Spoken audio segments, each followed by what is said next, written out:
département du développement et de la coopération internationale du Cégep de la Gaspésie et des Îles. Alors parlez-nous un peu des interventions du Cégep en Casamance. Bien, les interventions du Cégep en Casamance ont commencé avec le projet CEDAD, bien évidemment. Alors, on peut remarquer maintenant, au bout de 2 ans de projet, que c'est très, très avancé. Toutes les infrastructures ont été liées. Mais ce n'est pas un projet d'infrastructure, c'est aussi un projet de formation de solutions fondées sur la nature. Alors aujourd'hui, quelles sont les perspectives? Là, on a une transition Bureau Dakar vers Bureau Afrique de l'Ouest. Quelles sont les perspectives et des activités à Sénégal?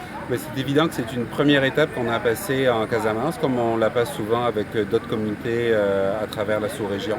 Évidemment, ce n'est qu'un premier projet. Alors avec le bureau de Dakar, on travaille sur d'autres propositions actuellement qui touchent évidemment les populations côtières et les groupes vulnérables. Alors c'est fort possible qu'on se retrouve en Casamance dans pas très longtemps après ces dates. Alors le bureau de Dakar passe à bureau en Afrique de l'Ouest.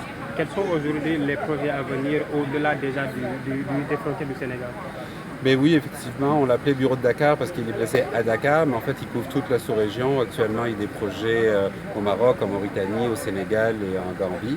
Mais on vise à avoir une action sous-régionale encore plus importante, toucher notamment le réseau MEDPAN, qui est les aires marines protégées de Méditerranée, notamment